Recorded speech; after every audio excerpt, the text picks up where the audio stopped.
Assalamualaikum class. Hope you all are doing good. In today's lecture, we will discuss the syllabus breakdown of KPK PSC SST chemistry.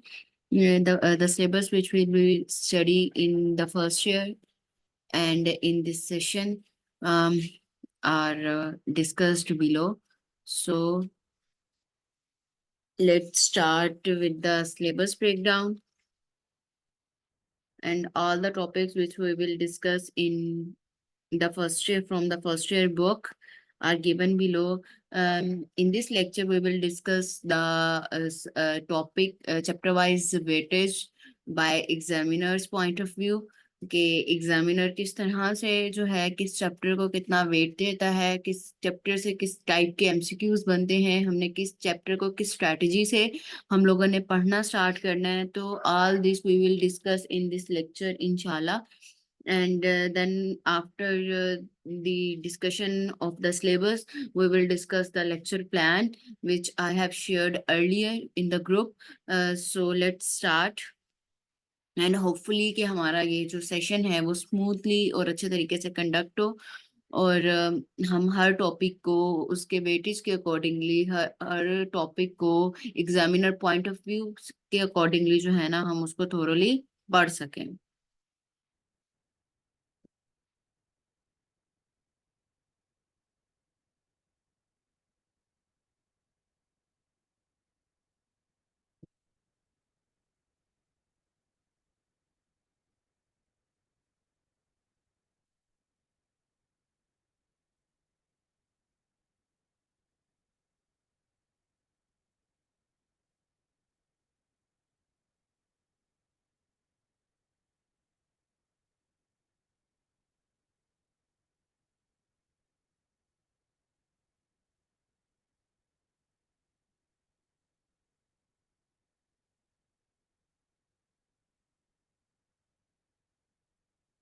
So let's start.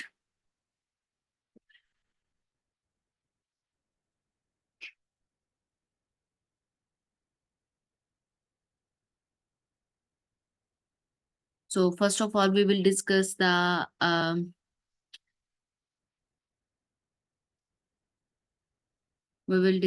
paper pattern for the SST chemistry. And it is obviously a written test. And the total MCQs was 100 MCQs, per MCQs 1 mark, and the time allotted for this test was 90 minutes. Then there is no negative marking, and the test include the syllabus of intermediate FSC part 1 and part 2, and free and a few basics from the metric. 90 to 95% MCQs are come from the FSC first year and second year, and 5 to 10% from metric concept, which is based on basic definitions and basic class. So hopefully कि हम start लेंगे first year से, and then we will move towards the second year syllabus. And जब हम इनको कर रहे होंगे तो basic definitions and basic class from the matric concepts वो भी हम इन्हीं में ही कवर कर लेंगे. तो हम लोगों ने on the basis of the examiner weightage हम लोगों ने इन कॉन्सेप्ट्स को डिस्कस करना है, हमने इन चैप्टर्स को डिस्कस करना है.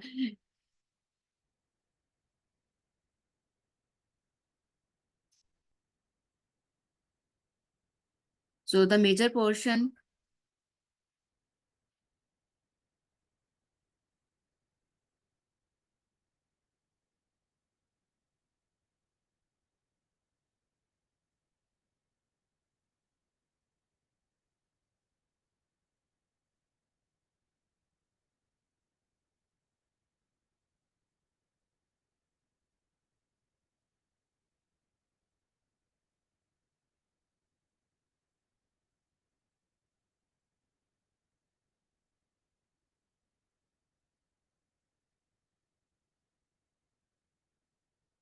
So the first year chemistry includes 755 to 60% MCQs, and this is the heaviest portion. हम लोगों ने इसको thoroughly discuss करना है because first year chemistry से 60 MCQs वो पूछ रहा है.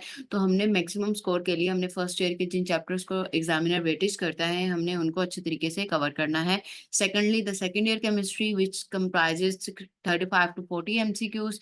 हमने सेकंड जो है अपनी प्रायोरिटी पे सेकंड ईयर के चैप्टर्स करने हैं। सेकंड ईयर के चैप्टर्स में से भी हम लोगों ने उनको मेजर फोकस करना है जहां से एग्जामिनर बार बार पूछ रहा है। उसके बाद हमारे पास मैट्रिक और केमिस्ट्री, जनरल केमिस्ट्री के एमसीक्यूज आ जाते हैं, वो भी इंशाल्लाह हम साथ के साथ डिस्कस करते जाएंगे। इसमें हम लोगों ने फंडामेंटल्स डिस्कस करने हैं सिर्फ केमिस्ट्री के, डीप न्यूमेरिकल्स वगैरह हम लोगों ने डिस्कस नहीं करने हैं। उसके बाद हमारे पास आ जाता है chapter number 1, which is stereochemistry. This chapter is from FSc part 1, means first year से पहला चैप्टर है ये। इसके अंदर जो हम लोगों ने टॉपिक्स पढ़ने हैं वो मैं आप लोगों को बता रही हूँ। हम लोगों ने यही वाले टॉपिक्स करने हैं, क्योंकि एग्जामिनर इन्हीं टॉपिक्स में से मेजर एमसीक्यूज पूछता है। अपने पास पेपर के एनालिसिस से मैंने ये टॉपिक्स निकाले हैं।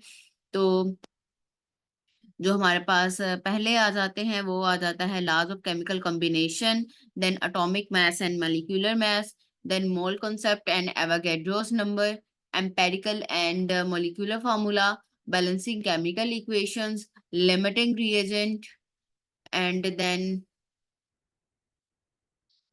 Percentage composition. तो ये आ जाते हैं हमारे पास टॉपिक्स जो कि हम लोगों ने डिस्कस करने हैं चैप्टर नंबर 1 से। उसके बाद एग्जामिनर किस चीज को जो है फोकस करता है वो हम लोग देखते हैं, न्यूमेरिकल्स को करता है, न्यूमेरिकल्स कंसेप्चुअल न्यूमेरिकल्स को, जिसमें बेसिक जो है हमें कैलकुलेटर का यूज नहीं करना पड़ता। बेसिक लेवल्स पे सारी चीजें गिवन होती हैं और हम लोगों ने वो कंसेप्ट से उस न्यूमेरिकल को सॉल्व करना होता है विद इन अ मिनट। तो उसके बाद डेफिनेशन बेस्ड एमसीक्यूज पूछता है इस चैप्टर से, फार्मूलाज की एप्लीकेशन पूछता है, और मोस्ट इंपॉर्टेंट लिमिटिंग रिएजेंट के एमसीक्यूज जो है ना वो एग्जामिनर बार बार पूछता है। उसके बाद चैप्टर नंबर 2 जो है वो हमारे पास आ जाता है एटॉमिक स्ट्रक्चर का। ये जो है हाई फ्रीक्वेंसी चैप्टर है, यहाँ से एग्जामिनर बहुत ज्यादा जो है एमसीक्यूज पूछता है। इसमें पहले नंबर पे आ जाता है टॉपिक्स हम लोग जो पढ़ेंगे, discovery of proton, neutron and electron, and then their atomic models which are presented by Thomson, Rutherford and Bohr. Bohr का स्पेशली जो है ना वो वैलेंस शेल वाला जो है वो स्ट्रक्चर बना के वो पूछता है। तो ये हम लोगों ने पॉइंट्स इसमें डिस्कस करने हैं। उसके अलावा हमने atomic number and mass number, isotopes, isobars and isotones, ये सारे पॉइंट्स हमने डिस्कस करने हैं। उसके बाद हम इस चैप्टर में से हम पढ़ेंगे इलेक्ट्रोमैग्नेटिक स्पेक्ट्रम्स। बेसिक लेवल पे पढ़ेंगे, इसको ज्यादा डीपली नहीं देखेंगे क्योंकि एग्जामिनर इसमें से सिर्फ बेसिक लेवल के ही एमसीक्यूज पूछता है इस टॉपिक में से। तो जो केपी के एग्जामिनर जो है वो मेजरली क्या पूछता है, मॉडल्स का कंपैरिजन पूछ लेता है। साइंटिस्ट बेस्ड क्वेश्चन आ जाते हैं कि कौन सा जो है प्रोटॉन, इलेक्ट्रॉन, इनकी डिस्कवरी में कौन कौन से साइंटिस्ट ने अपना जो है ना रोल प्ले किया है। आइसोटॉप्स के आइडेंटिफिकेशन पूछ लेता है, डिफरेंट आइसोटॉप्स का बताता है, कार्बन का, हाइड्रोजन का, हीलियम का। तो इनके वो पूछ लेगा कि क्या क्या जो है ना वो किस तरह से आइसोटॉप्स हैं। एंड डायरेक्ट थ्योरी क्वेश्चंस आ जाते हैं, मतलब थ्योरी की जो लाइंस है वो वही दे देता है और वो पूछता है कि ये थ्योरी किसने प्रेजेंट की है, क्यों प्रेजेंट की है, और किस इरा के अंदर जो है ना प्रेजेंट की है। तो इस चैप्टर से हम लोगों ने इन चीजों को फोकस करना है। उसके बाद हमारे पास चैप्टर नंबर 3 आ जाता है, which is theories of covalent bonding and shapes of molecules. ये बहुत इंपॉर्टेंट चैप्टर है। इस चैप्टर ये जो है ये एग्जामिनर्स का फेवरेट चैप्टर है। इसमें से वो बहुत सारे एग्जामिनर क्वेश्चंस पूछता है। इसमें आता है Lewis concept of covalent bond आ जाता है, वैलेंस बॉन्ड थ्योरी आ जाती है, हाइब्रिडाइजेशन आ जाती है, वेस्पर थ्योरी आ जाती है, शेप्स ऑफ मॉलिक्यूल्स आ जाते हैं। तो ये जो है 5 to 6 टॉपिक्स हैं, हमने इस चैप्टर में से इनको थोरोली रीड करना है। शेप बेस्ड एमसीक्यूज पूछ लेगा, शेप बना देगा कोई भी, उस अकॉर्डिंगली वो क्वेश्चन करेगा। हाइब्रिडाइजेशन के क्वेश्चंस पूछ लेगा कि कोई भी दे देगा एलिमेंट मॉलिक्यूल, तो उसके बोलेगा कि इसकी हाइब्रिडाइजेशन करके नीचे ऑप्शंस भी आएंगे, हमने उनका सही वाला सिलेक्ट करना होगा। उसके बाद बॉन्ड एंगल लॉजिक दे देगा, lone pair versus bond pair effects का जो है ना वो पूछ लेगा। तो this chapter is a favourite of examiners. Examiner ने ये चैप्टर जो है ना इसमें से बहुत सारे एमसीक्यूज पूछते हैं, इसको हमने इसी हिसाब से स्टडी करना है। नेक्स्ट आ जाता है हमारे पास chapter number 4 which is states of matter part 1 which is gases. तो इसमें आ जाता है गैसेस के लॉज हम लोग पढ़ेंगे, Boyle's law, Charles law, Avogadro's law. Then ideal gas equations के बारे में देखेंगे, Dalton's law of partial pressure and Graham's law of diffusion. ये इन दोनों का जो है ना ये कंसेप्चुअल हम लोगों ने इस चैप्टर को लेके चलना है, मेमोराइज नहीं करना, क्योंकि इसमें सिर्फ वो जो है ना कॉन्सेप्ट पूछता है। डिफरेंशिएट पूछ लेगा पार्शियल प्रेशर का लॉ ऑफ डिफ्यूजन के साथ। तो इस तरह से इसको हमने जो है ना ग्राफ कंसेप्चुअल जो है ना इस चैप्टर को देखना है। लास्ट की जो स्टेटमेंट्स हैं हमने उनको याद कर लेना है। तो कॉज एंड इफेक्ट के ये होगा, इवेपोरेशन होगी तो देन कौन सा इफेक्ट इससे क्रिएट होगा, तो ये चीजें हमने इस चैप्टर के अंदर पढ़नी है। उसके बाद चैप्टर नंबर 5 आ जाता है हमारे पास which is states of matter part 2 liquids. इसमें इंटरमॉलिक्यूलर फोर्सेस आ जाती हैं, वेपर प्रेशर आ जाता है, इवेपोरेशन वर्सेस बॉइलिंग का कॉन्सेप्ट आ जाता है, एंड सरफेस टेंशन का सरफेस टेंशन का जो है ना कॉन्सेप्ट आ जाता है। तो ये वाले जो पॉइंट्स हैं वो हम लोगों ने इस चैप्टर के अंदर करने हैं। इसके अंदर हमने सिर्फ मेमोराइज नहीं करना है, इसको हमने सिर्फ कॉन्सेप्टुअल एमसीक्यूज जो है ना इसमें से हम लोगों ने पढ़ने हैं। उसके बाद चैप्टर नंबर 6 आ जाता है states of matter part 3 solids. Topics आ जाते हैं crystalline versus amorphous solid, crystalline versus amorphous solids आ जाते हैं, यूनिट सेल आ जाता है, basic idea and types of crystals, allotropy, carbon and sulphur.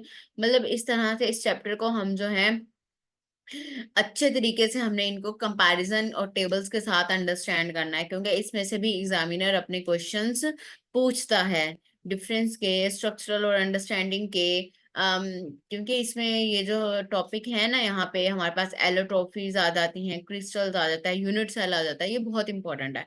इसमें से एग्जामिनर ने काफी क्वेश्चंस जो है ना अपने एग्जाम्स के अंदर पूछे हुए हैं। उसके बाद चैप्टर नंबर 7 आ जाता है हमारे पास केमिकल इक्विलिब्रियम का। तो ये जो है ना इस चैप्टर को जो है ना कोर कहा जाता है, एसएसटी चैप्टर इसको जो है ना ये बहुत इंपॉर्टेंट है। ये फर्स्ट ईयर में भी सिलेबस के अकॉर्डिंगली भी केमिकल इक्विलिब्रियम का चैप्टर बहुत इंपॉर्टेंट है। On the basis of so for the on the basis of our SST chemistry exam, उसमें भी ये जो है ना सब्जेक्ट जो है ना ये चैप्टर जो है वो कोर है, इसमें से बहुत ज्यादा एमसीक्यूज आते हैं। इसमें हम लोग रिवर्सिबल एंड इरिवर्सिबल रिएक्शंस पढ़ेंगे, लॉ ऑफ मास एक्शन पढ़ेंगे, इक्विलिब्रियम कांस्टेंट पढ़ेंगे, लिचैटलर्स जो प्रिंसिपल पढ़ेंगे, इफेक्ट्स पढ़ेंगे कंसंट्रेशन का, प्रेशर का, टेम्परेचर का एंड कैटालिस्ट का। आप देख रहे हैं ना कि हमने जितने ऊपर टॉपिक्स पढ़े हैं सबसे ज्यादा टॉपिक्स जो हैं इस चैप्टर से हम लोग डिस्कस करेंगे, क्योंकि इसमें से क्वेश्चंस बहुत ज्यादा आने हैं और बहुत जो है ना ये क्रिटिकल आते हैं। मतलब थिंकिंग के अकॉर्डिंगली हम लोग को अंडरस्टैंड करना पड़ता है, हम लोग ये इनको रट्टा नहीं लगा सकते, क्योंकि इनमें इक्वेशंस इस तरह बैलेंसिंग की आती हैं, प्रिंसिपल को इम्प्लीमेंटेशन इस तरह से आती है कि हम इनको लाइन बाय लाइन क्रैम्प नहीं कर सकते, हमने इनको अंडरस्टैंड करना है कॉन्सेप्ट को, ताकि जब भी कोई डायरेक्शन में शिफ्ट आए वहां पे इक्विलिब्रियम हम लोगों ने मेंटेन करना हो, रिवर्सिबल का, इरिवर्सिबल का, तो हम वो अच्छे तरीके से कर सकें। उसके बाद नेक्स्ट चैप्टर आता है chapter number 8 which is acid basis and salts. इसमें आर्हीनियस कॉन्सेप्ट पढ़ेंगे हम, ब्रॉन्स्टेड लॉरी कॉन्सेप्ट पढ़ेंगे, पीएच स्केल पूछेंगे, strong versus weak acid basis का हम लोग देखेंगे, कॉमन साल्ट्स भी देख लेंगे, बफर सॉल्यूशंस भी देख लेंगे। बफर सॉल्यूशन से वो सिर्फ बेसिक आइडियाज पूछता है, वो हम इंशाल्लाह देखेंगे। इसमें जो है ना रियल लाइफ जो है ना केमिस्ट्री के रिलेटेड जो हमारी डेली लाइफ के अंदर एग्जांपल्स फिट होती हैं, हमने उनको देखना है। उसके बाद नेक्स्ट चैप्टर चैप्टर नंबर 9 आ जाता है विच इज केमिकल काइनेटिक्स। इसके अंदर जो टॉपिक हम लोग डिस्कस करेंगे वो रेट ऑफ रिएक्शन है, फैक्टर्स इफेक्टिंग रेट है, एक्टिवेशन एनर्जी है, कैटालिस्ट है एंड कोलिजन थ्योरी है। इसके अंदर हम ये देखेंगे। और इसके अंदर जो है ना बहुत कम एमसीक्यूज पूछता है, लेकिन फिर भी हमने, क्योंकि हम लोगों ने फॉर द सेफर हैंड हमने इस चैप्टर को अच्छे तरीके से कर लेना है कि जो भी अगर माइनर एक दो एमसीक्यूज भी इस चैप्टर में से आते हैं तो हम लोग अच्छे तरीके से उनको सॉल्व कर सकें और उनको हैंडल कर सकें। उसके बाद चैप्टर नंबर 10 आ जाता है हमारे पास सॉल्यूशंस एंड कोलाइड्स का। इसमें टाइप्स ऑफ सॉल्यूशंस देखेंगे, सोलेबिलिटी देखेंगे, कंसंट्रेशन टर्म्स देखेंगे, कोलाइड्स देखेंगे, कोलाइड्स की प्रॉपर्टीज, एप्लीकेशंस और टेंडल इफेक्ट देखेंगे। ये जो है ना एप्लीकेशन ओरिएंटेड एमसीक्यूज इसमें से पूछता है कि कौन सी चीजें टेंडल इफेक्ट जो है वो कहाँ पे एप्लीकेबल है। इसके अलावा जो है हमारे पास कोलाइड्स जो है वो डेली लाइफ के अंदर कहाँ पे होती हैं। तो ये सारे जो है ना एग्जांपल बेस्ड क्वेश्चंस आते हैं, वो स्टेटमेंट देता है और इनमें से पूछता है कि कोलाइडल सोल्यूशन कौन सा है, इसमें वो टेंडल इफेक्ट किसमें शो हो रहा है, तो इसमें ये चीजें डिस्कस करता है। उसके बाद चैप्टर नंबर 11 आ जाता है हमारे पास थर्मोकेमिस्ट्री। ये एग्जामिनर का जो है ना फेवरेट चैप्टर है। इसमें से वो सिस्टम एंड सराउंडिंग्स की, एंडोथर्मिक वर्सेस एक्सोथर्मिक की, ये रियल लाइफ से एग्जाम्पल्स उठा के जो है ना इसमें से पूछता है।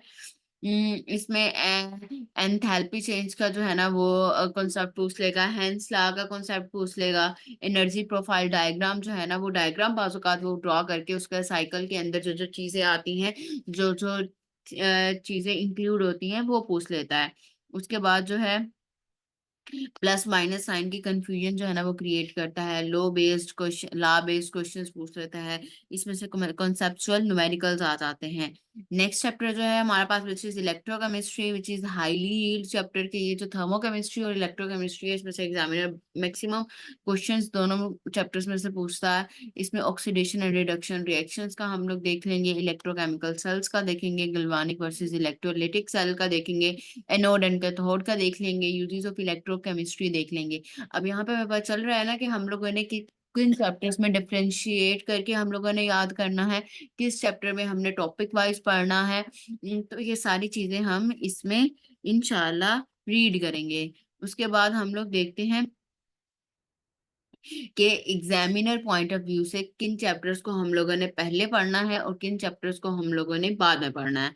क्योंकि हम लोगों ने टोटल चैप्टर्स का पॉइंट्स तो डिस्कस कर लिए हैं, टॉपिक्स के किस चैप्टर में से हमने किन टॉपिक्स को पढ़ना है। अब मैं आप लोग को ये बताना चाह रही हूँ कि जो चैप्टर्स एग्जामिनर ने मेजरली फोकस किए हैं हम उनको पहले पढ़ेंगे, और जो जिन पे लेस फोकस रहा है उनको हम दरमियान में पढ़ेंगे, बाद में पढ़ेंगे, ताकि हम मैक्सिमम स्कोर कर सकें। उसके बाद अब हमारे पास जो टॉप प्रायोरिटी चैप्टर्स है जो हम लोगों ने सबसे पहले पढ़ने हैं और अच्छे तरीके से पढ़ने हैं, वो हमारे पास स्टीरियोकेमिस्ट्री आ जाती है, एटॉमिक स्ट्रक्चर आ जाता है, कोवलेंट बॉन्डिंग एंड शेप्स आ जाती हैं, केमिकल इक्विलिब्रियम आ जाता है, थर्मो एंड इलेक्ट्रो केमिस्ट्री आ जाता है। इन 6 चैप्टर्स को हम लोगों ने बहुत अच्छे तरीके से डीपली स्टडी करना है, क्योंकि इनमें से एग्जामिनर बहुत ज्यादा जो है ना, अगर वो 60 एमसीक्यूज हैं तो इनमें से मैक्सिमम 40 एमसीक्यूज इन चैप्टर्स में से वो पूछेगा। उसके बाद जो मीडियम प्योरिटी पे चैप्टर्स आ जाते हैं वो हमारे पास गैसेस आ जाती हैं, एसिड बेसिस एंड साल्ट्स आ जाते हैं, केमिकल काइनेटिक्स आ जाते हैं।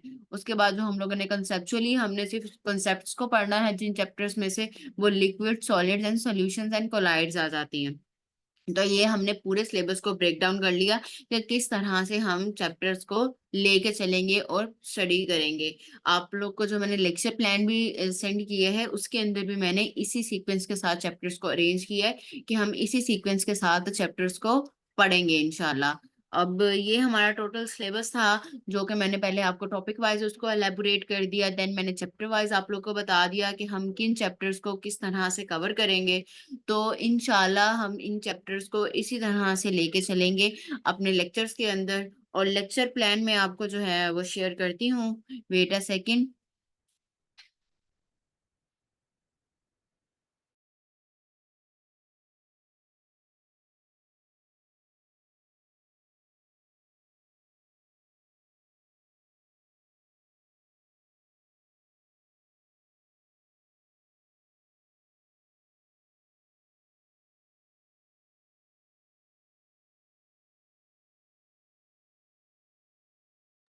सो here is the lecture plan, ये मैं आपके साथ शेयर करती हूँ। वेडनेसडे को हमारे ओरिएंटेशन इंट्रोडक्शन क्लास थी जो कि आज कंडक्ट हुई है। उसके बाद आज ही हमारा जो है थर्सडे वाले दिन हमारा लेक्चर का टाइम टेबल जो होगा वो फ्रॉम 8 to 9 होगा टाइमिंग्स लेक्चर की। तो लेक्चर नंबर 1 आज जो है हम डिस्कस करेंगे वो स्टीरियोकेमिस्ट्री चैप्टर नंबर 1 करेंगे। इसको हम 2 पार्ट्स में मैंने डिवाइड किया है। हाफ पोर्शन हम स्टीरियोकेमिस्ट्री का आज हम डिस्कस करेंगे, देन नेक्स्ट हाफ पोर्शन हम इंशाल्लाह फ्राइडे को डिस्कस करेंगे लेक्चर के अंदर। देन सैटरडे को हम चैप्टर नंबर 2 एटॉमिक स्ट्रक्चर के जो टॉपिक्स हैं हम उनको थोरोली रीड करेंगे। और संडे को आपका चैप्टर नंबर 1 और चैप्टर नंबर 2 का जो है ना वो टेस्ट होगा। हम साथ के साथ जो है ना इसका जो है टेस्ट भी हम साथ के साथ कंडक्ट करेंगे, ताकि हमारे चैप्टर्स जो हैं हम साथ के साथ उनको प्रिपेयर करते जाएं और हमारे टेस्टिंग के जरिए से हमारा अच्छे तरीके से कवर होता जाए। नेक्स्ट फ्रॉम मंडे वाले दिन हम चैप्टर नंबर 3 डिस्कस करेंगे। ट्यूसडे को हम चैप्टर नंबर 4 देखेंगे। वेंसडे को हम चैप्टर नंबर 5 देखेंगे। थर्सडे को चैप्टर नंबर 6। फ्राइडे को चैप्टर नंबर 7 एंड सैटरडे को चैप्टर नंबर 8। अब इनको मैंने चैप्टर्स वाइज ये जो नंबरिंग की है ना, ये मैंने इम्पोर्टेंट चैप्टर्स के अकॉर्डिंगली की है।